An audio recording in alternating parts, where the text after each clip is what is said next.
నమస్కారం city news తెలుగుకి స్వాగతం. ముందుగా ముఖ్యాంశాలు.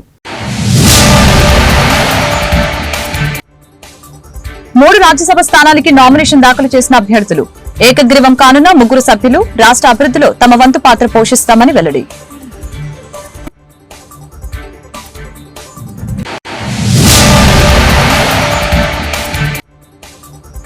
రాష్ట్రంలో అసలు ప్రభుత్వం ఉందా? పంట నష్టపోయిన రైతులకి పరిహారం ఎప్పుడు ఇస్తారు? ఎమ్మెల్సీ బొత్స సూటి ప్రశ్నలు.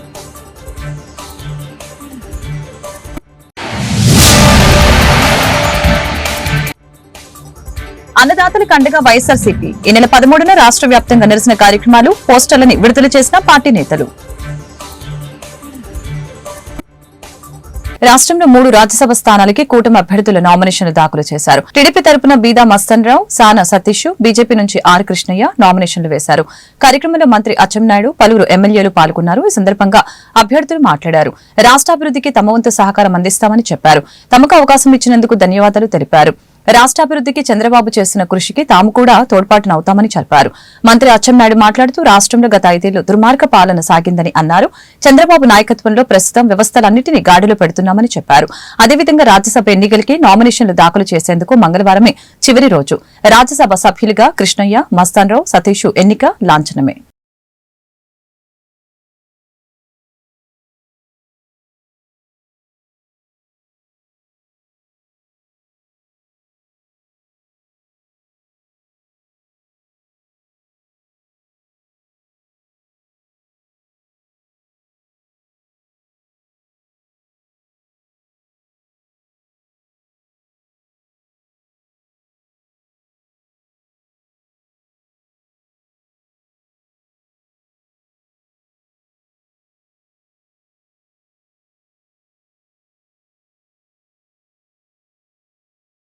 ప్రయోజనాల గురించి. ఎందుకంటే మీ అందరికీ తెలుసు, రాష్ట్రాలన్నీ బలంగా ఉన్నాయి. కానీ ఆంధ్రప్రదేశ్ రాష్ట్రం విభజన తర్వాత చంద్రబాబు నాయకత్వంలో ఒక స్థాయికి తీసుకొచ్చాం. మళ్ళీ దురదృష్టవశాత్తు గత 5 సంవత్సరాలు ఒక దుర్మార్గమైనటువంటి వ్యక్తి ఈ రాష్ట్రానికి ప్రాతినిధ్యం వహించి వ్యవస్థలన్నీ చిన్నాభిన్నం చేశాడు. ముఖ్యంగా ఆర్థిక వ్యవస్థని పూర్తిగా నాశనం చేశాడు. చంద్రబాబు నాయుడు గారి యొక్క ఆధ్వర్యంలో ఈ రాష్ట్రాన్ని మళ్లీ అభివృద్ధి పడవలో నడపడానికి ఈరోజు తెలుగుదేశం పార్టీ మా అందరూ కూడా ఢిల్లీ స్థాయిలో రాష్ట్రానికి సంబంధించినటువంటి విషయాలన్నింటినీ కూడా మేము మా వంతుగా రాష్ట్ర ప్రభుత్వ అభివృద్ధి సహకరించడానికి అవకాశం లభించినందుకు సంతోషిస్తూ మా జాతీయ అధ్యక్షుల వారు ఈరోజు నేను మధ్యలో ఒక 2.5 సంవత్సరం పాటు కొన్ని అనివార్య కారణాల వల్ల పార్టీ మారాల్సినటువంటి పరిస్థితి. కానీ ఈ తెలుగుదేశం పార్టీ 42 సంవత్సరాల చరిత్రలో 39 సంఘం మీద ఉద్యమాలు చేస్తున్నా వచ్చి నువ్వు రాజకీయాలకు రా, తెలుగుదేశం పార్టీ నుంచి తెలంగాణ ముఖ్యమంత్రిగా మిమ్మల్ని అనౌన్స్ చేస్తామని తీసుకొచ్చి ఎల్బీనగర్ నుంచి పోటీ చేయించాడు. పూర్తి అధికారంలో రాకపోవడం వల్ల చేయలేకపోయాడు. ఆ తర్వాత ఎమ్మెల్యేగా కొనసాగించారు. ఆ తర్వాత వైఎస్ఆర్ పార్టీ జగన్మోహన్ రెడ్డి గారు పిలిచి రాజ్యసభ ఇచ్చాడు. 2 ఏళ్ళు రాజ్యసభగా పనిచేశాడు. ఆ తర్వాత ఇప్పుడు నేను రాజీనామా చేశాను. రాజీనామా చేయడానికి కూడా కారణాలు చెప్పాలి. రాజీనామా నేను 2 ఏళ్ళు ఉన్నా, అక్కడ ఎక్కువ నాకు పార్లమెంట్లో మాట్లాడడానికి అవకాశాలు రాలేదు. 0 అవర్లు ఇవ్వడం లేదు, క్వశ్చన్ అవర్లు ఇవ్వడం లేదు, బడ్జెట్ దాని మీద మాట్లాడడానికి వచ్చిన ప్రతిసారి బీసీల గురించే మాట్లాడినా. బీసీల సమస్యలు చాలా ఉన్నాయి, ఆ సమస్యల గురించి మాట్లాడాను. ఇంకా అవకాశాలు రావడం లేదు. ఇప్పుడు ఈ వేదిక ద్వారా నేను ఇంకా 4 ఏళ్ళు పార్లమెంటుకు పోవడం.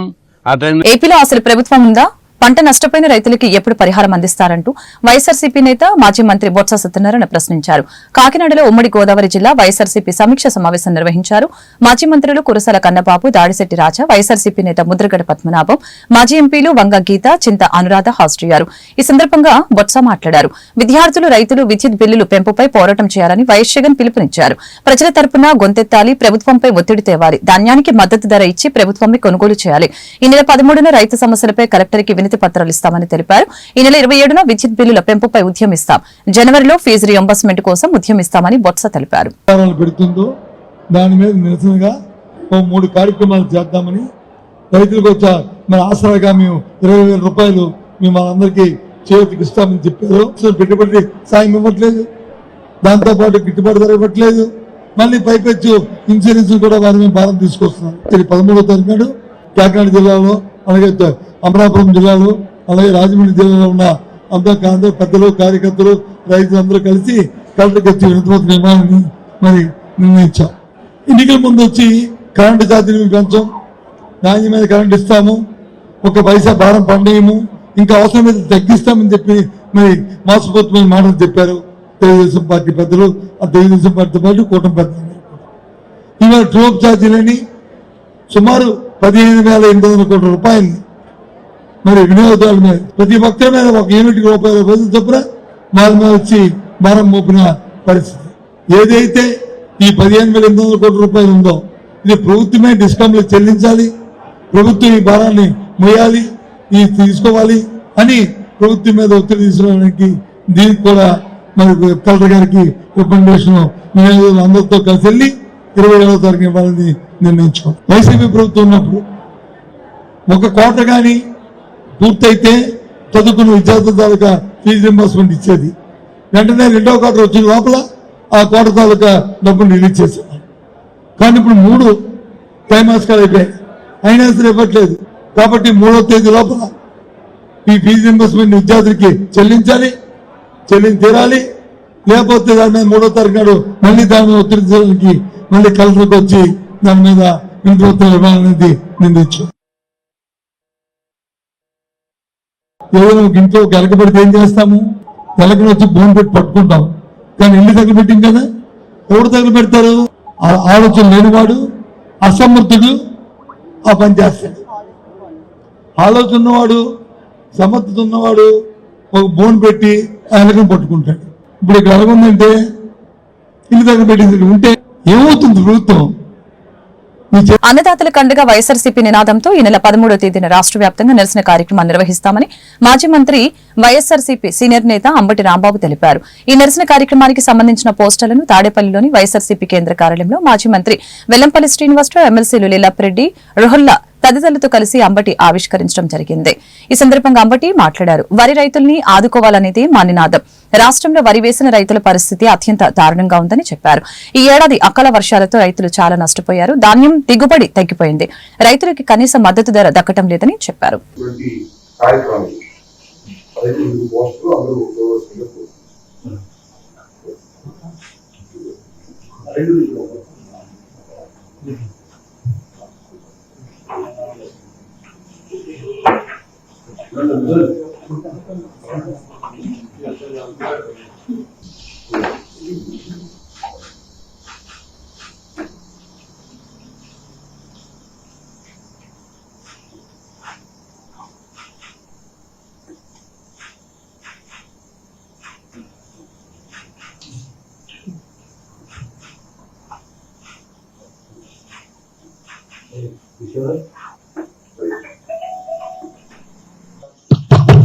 పదమూడవ తారీఖున రాష్ట్ర వ్యాప్తంగా ఆయా జిల్లాల హెడ్ క్వార్టర్స్ లో అన్నదాతకు అండగా వైఎస్ఆర్సీపీ అనే నినాదంతో వైఎస్ఆర్ కాంగ్రెస్ పార్టీ ప్రోగ్రాం ఇవ్వడం జరిగింది. ఈ ప్రోగ్రాం యొక్క ప్రధానమైన ఉద్దేశం ఏమిటంటే వరి రైతులను ఆదుకోవాలని ప్రభుత్వానికి విజ్ఞప్తి చేసేటటువంటి మొదటి కార్యక్రమం. ఎందుకు ఆదుకోవాలి అంటే ఇవాళ రాష్ట్రంలో రైతుల పరిస్థితి, ముఖ్యంగా వరి పంట వేసినటువంటి రైతుల పరిస్థితి అతి దారుణంగా ఉంది. ఉదయమే నేను మంగళగిరి నియోజకవర్గంలోని కొన్ని ప్రాంతాలు వెళ్లి, చిర్రావూరు, గుంటిబెడ గ్రామాలు వెళ్లి అక్కడ రాసులుగా పోసినటువంటి ధాన్యాన్ని చూసి అక్కడ రైతులతో మాట్లాడి వారి ఆవేదన తెలుసుకొని ఈరోజు నేను మాట్లాడుతున్నాను. ఈ సంవత్సరం అకాల వర్షాలు అనేక సందర్భాల్లో వచ్చాయి, వాయుగుండాలు వచ్చాయి. అకాల వర్షాల వలన వరి రైతులు చాలా ఇబ్బంది పడటమే కాకుండా పంట దిగుబడి కూడా చాలా విపరీతంగా తగ్గిపోయింది. కొన్ని చోట్లయితే 20, 25, 30 లోపు మాత్రమే ధాన్యం ఉత్పత్తి జరిగింది. ఉత్పత్తి పంట సరిగా లేక రైతులు ఇబ్బంది పడుతున్న ఈ దశలో చివరికి గిట్టుబాటు ధర కూడా రానటువంటి ఒక దుర్మార్గమైనటువంటి పరిస్థితిని వాళ్ళ రాష్ట్ర ప్రభుత్వం కలగజేసిందని సందర్భంగా నేను చెప్పదలుచుకున్నాను.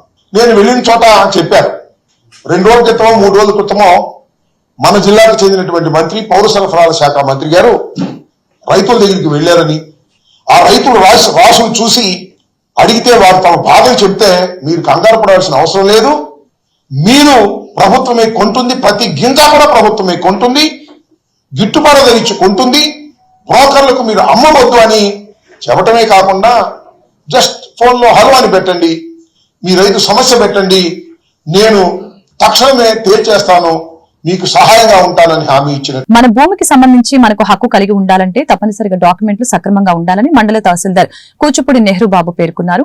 అమృతలూరు మండల పరిధిలోని తురుమెల్ల గ్రామంలో గ్రామ సచివాలయంలో మంగళవారం రెవెన్యూ సదస్సుని నిర్వహించడం జరిగింది. ఈ సందర్భంగా తహసీల్దార్ నెహ్రూ బాబు మీడియాతో మాట్లాడారు. మీ భూమి మీ అంటే రెవెన్యూ సోషల్ రెవెన్యూ సంబంధించినవి, అంటే భూములకు సంబంధించినవి. మీ భూమి మీ హక్కు, అంటే మన భూమి మన హక్కు కలిగి ఉంటుంది. మన భూమి అంటే ఎప్పుడు ఉంటుంది అంటే అతనికి దస్తావేజులు ఉండాలి, అలాగే మన యొక్క వెబ్లాండ్లో పేరు ఉండాలి, మరియు భూమి మీద అతను ఉండాలి. అప్పుడు మాత్రమే ఎటువంటి భూ సమస్య ఉంటుంది. కానీ దస్తావేజ్ ఉంది, భూమి మీద లేదు, ఆన్లైన్లో ఎక్కలేదు, కాబట్టి సమస్య ఉందంటే భూమి మీద వివరంలో వస్తారు, లేదంటే ఆన్లైన్లో వేరే వాళ్ళ పేరు ఉంటుంది, డాక్యుమెంట్ ఉంది అతనికి, వేరే వ్యక్తికి, నాకు నా భూమి చూపించమంటారు. నువ్వు భూమిని కొనుక్కున్న తర్వాత ఏం చేయాలి? భూమి మీదకి రావాలి, వ్యవసాయం చేయాలి. అందువల్ల ఇటువంటి సమస్యలు ఏర్పడతాయి. అయితే మనకి ముఖ్యంగా మనది అంతా డ్రై ప్రాంతం కాబట్టి అందరూ కూడా వ్యవసాయం వరి వేస్తారు, ఎటువంటి ప్రాబ్లం ఉండదు. అదే వెట్ట ప్రాంతం కాబట్టి డ్రై ప్రాంతం వెళ్ళినట్లయితే ఇష్యూస్ ఎక్కువ ఉంటాయి. ఎందుకంటే పంటలు పూర్తిగా వేయరు. ఈరోజు చేసుకుంటే మనకు తెలుస్తుంది అసలు మనం ఆ భూమి మీద ఉన్నామా, మన డాక్యుమెంట్ ప్రకారం ఉన్నామా, లేదంటే పక్కన భూమి మీద ఉన్నామా అదే చూసుకోవాలి. కొంచెం జాయింట్ ఉంటారు. ఆ జాయింట్ ఉన్న వాళ్ళు కూడా కొంతమంది ఇద్దరులో ముగ్గురు అయితే జాయింట్ గా ఒక వ్యక్తి వస్తాడు, లేదంటే ఒకే నెంబర్ లో 10 మంది రైతులు ఉంటారు, లేదా 4 రైతులు ఉంటారు. వారందరూ కూడా ఎవరోపంలో ఒకే గట్టు కాబట్టి అది చిన్న మధ్యలో గట్లు వేసుకున్నా కూడా అదంతా కూడా ఒక సర్వే నెంబర్లో ఒక 5 ఎకరాలు 7 ఎకరాలు ఉంటుంది. అందులో ఒక 4-5 రైతులు ఉంటారు. ఆ రైతులకు అందరూ కూడా ఒకే సర్వే నెంబర్ ఉంటుంది. మేము పాస్బుక్ ఇచ్చేటప్పుడు కొన్నిటిని మోషనల్ సబ్డివిజన్ చేసి ఇస్తూ ఉంటాం, కానీ ఎంజాయ్మెంట్ అనేది మీరే జాగ్రత్తగా చూసుకోవాల్సిన బాధ్యత ఉంటుంది. అయితే మనకి సమస్య అనేవి చాలా తక్కువగా ఉంటాయి ఇక్కడ.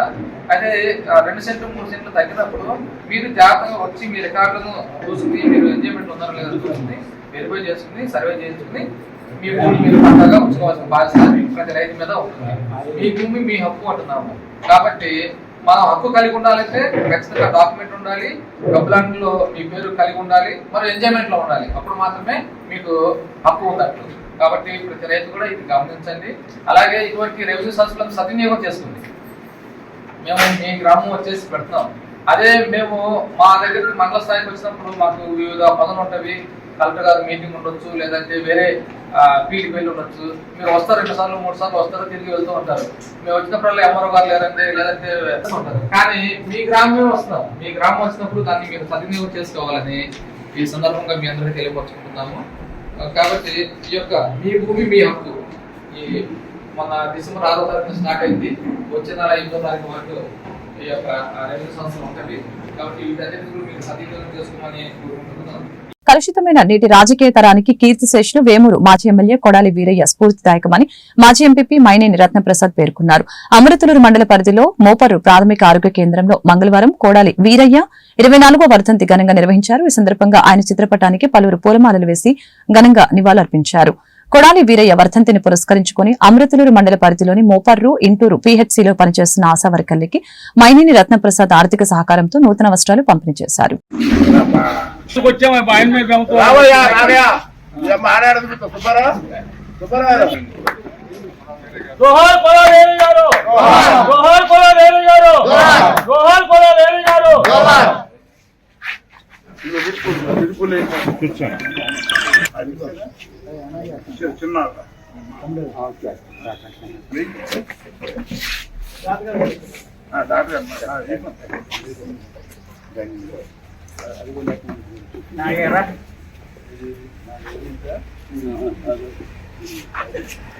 సతీష్ పెద్ద సీనియర్ సన్మానిత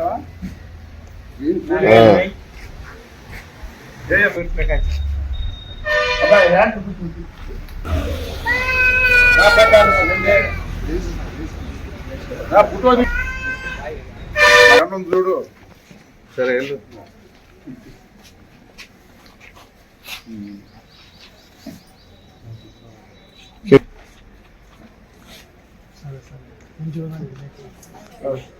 ప్రసాద్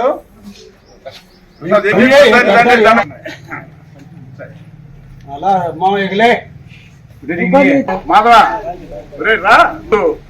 కొడాలి వీరయ్య గారి 24వ వర్ధంతి. ఈ రోజు ఈ కార్యక్రమం ఇక్కడ పెడడానికి ప్రధాన కారణం ఆయన శాసనసభ్యుడిగా ఉన్నప్పుడు ఈ హాస్పిటల్ ప్రభుత్వం నుంచి తీసుకొచ్చింది కొడాలి వీరయ్య గారు, ఈ గ్రామస్తులు. మరి అట్లాగే మరి ఆయన పేదల డాక్టర్.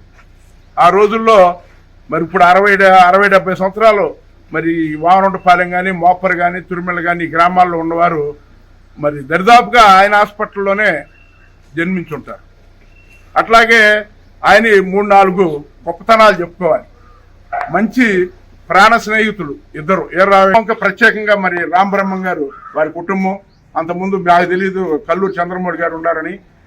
అట్లా వాళ్ళు కూడా ఈ గ్రామంలో మరి కార్యక్రమాలు చేయడానికి ప్రధాన కారకులు. ఈ మన రాష్ట్రంలో జన్మభూమి అనేది ముందుగా ప్రవేశపెట్టింది గుత్తికొండ రవీంద్రనాథ్ గారు, మరి డాక్టర్ గారు వీరయ్య గారు కలిసి ఆ రోజున మహానాడులో చెప్తే, ఏమంటే మేము ఇట్లా డబ్బులు ఇస్తాం, మరి ఎన్ఆర్ఐలను కానీ ఇంకోవడం కానీ దాన్ని పెట్టి గ్రామాల్లో చేయొచ్చు అంటే, అప్పుడు ఆ ఉద్దేశాన్ని బయటకు తీసుకొచ్చింది కూడా మరి రవీంద్ర గారి ద్వారా మరి డాక్టర్ కొడాలి వీరయ్య గారు. ఇట్లా వీరయ్య గారి గురించి చెప్పుకోవాలంటే చాలా ఉంటాయి. మరి తనకి తదుపరి మరి నేను అనేవాడిని, అదేంటండి మీ తోటి డాక్టర్ గారికి బాగా వస్తుంది, మీకు లేదంటే నేను కాస్త రాజకీయాల్లో తిరుగుతున్నా కదా, మరి మనకు కొంచెం అయిపోతుంటే పిల్లల పెళ్ళిళ్ళు కానీ అని చెప్పారు. అంటే ఆయన ఎప్పుడూ బాధపడేవాడు కాదు. మరి అటువంటి మహానుభావులు మరి ఆయన కొడాలి వీరయ్య గారు.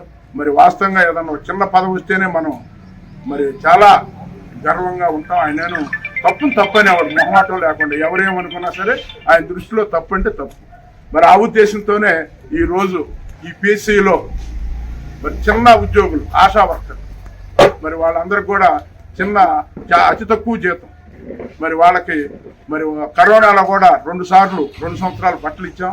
మరి వాళ్ళు చేసే సేవలకి మరి మేము వీరయ్య గారి పేరు మీదుగా ఈరోజు బట్టలు ఇవ్వాలి అని ఆశా వర్కర్లకు మోపర్రు పిఎస్సి, ఇంటూరు పిఎస్సి పరిధిలోని అన్ని గ్రామాల వారికి మరి నూతన వస్త్రాలతో వాళ్ళని గౌరవించాలనే ఉద్దేశంలో ఈ కార్యక్రమం చేపట్టడం జరిగింది.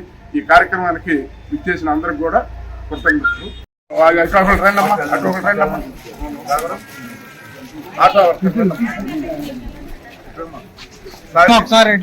శ్రీనివాస్ రెడ్డి పట్టుకోండి.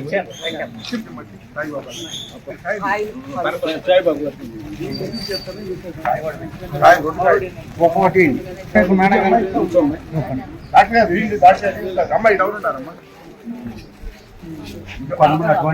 ఏదో అయిపోయింది చూసుకోండి, ఇచ్చేసేస్తారు.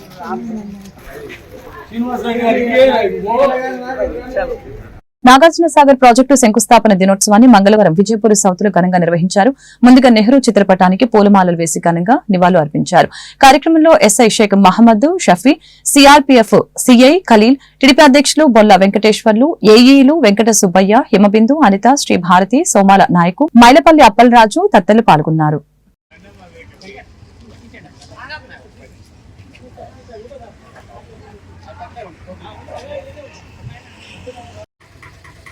ఓకే.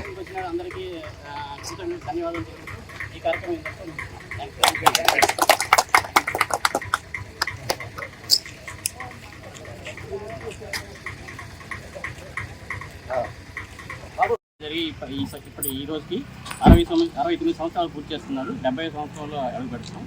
ఇది బహుళార్థక సాధక ప్రాజెక్టు, అంటే మల్టీపర్పస్ ప్రాజెక్ట్. మనకి సాగునీరే కాకుండా విద్యుత్ కూడా మనకి డెవలప్ అవుతుంటుంది పవర్ హౌసెస్ ద్వారా. అందువల్ల దీన్ని మల్టీపర్పస్ ప్రాజెక్ట్ అంటారు. అంటే కొన్ని ప్రాజెక్ట్స్ ఓన్లీ సాగు వరకే ఉంటాయి, కొన్నిటికి నీటి వరకే ఉంటాయి. కానీ ఇక్కడ సాగునీరు, తాగునీరు మరియు విద్యుత్ కూడా ప్రొడ్యూస్ అవుతుంది. ఇక్కడ మనకి రైట్ కెనాలు, లెఫ్ట్ కెనాలు మొత్తం కలిపి దాదాపు 22 లక్షల ఎకరాలకి మనకి సాగునీరు అందిస్తున్నాము. ఎన్నో వేల ఎకరాలకి తాగునీరు చెరువులు కూడా నీళ్లు అందిస్తున్నాం అన్నమాట. ఇక్కడ 3 పవర్ ప్లాంట్ యూనిట్స్ ఉన్నాయి. రైట్ కెనాల్ దగ్గర right power house 90 megawatts produce అవుతుంది. లెఫ్ట్ కెనాల్లో left power house 60 megawatt produce అవుతుంది. అదేవిధంగా మెయిన్ కెనాల్ పవర్ హౌస్ ద్వారా మనకి 810 మెగావాట్స్ ప్రొడ్యూస్ అవుతుంది. దాదాపు అంతా కలిపి మనకు 960 మెగావాట్స్ ప్రొడ్యూస్ అయినటువంటి అతిపెద్ద రాతి కట్టడంతో నిర్మించిన నాగార్జున డ్యాము. ఇది మనం ప్రతి సంవత్సరం ఈరోజు మనము ఫౌండేషన్ డే జరుపుకుంటూ దాన్ని గుర్తు చేసుకుంటూ ముందుకు జరుపుకుంటాం. మనకి ఇక్కడ మనం పనిచేయడానికి చాలా అదృష్టవంతం యాక్చువల్గా. అదే కాకుండా ఇప్పుడు సిఐ ఖలీల్ గారిని 2 నిమిషాలు మాట్లాడితే రాజకీయం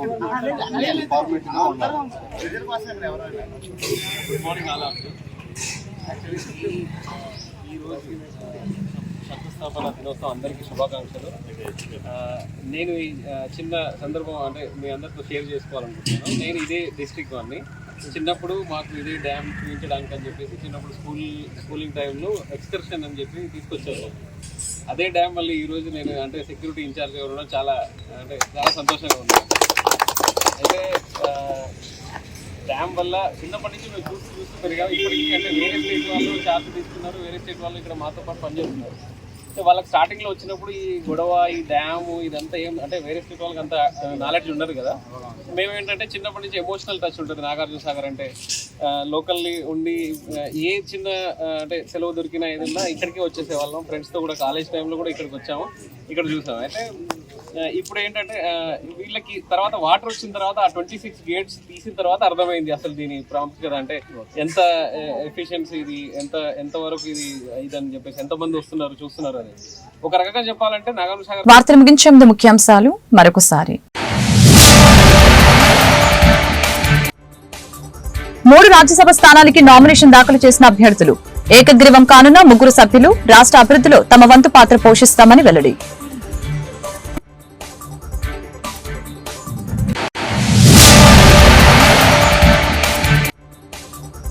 రాష్ట్రంలో అసలు ప్రభుత్వం ఉందా? పంట నష్టపోయిన రైతులకి పరిహారం ఎప్పుడు ఇస్తారు? ఎమ్మెల్సీ బొత్స సూటి ప్రశ్నలు.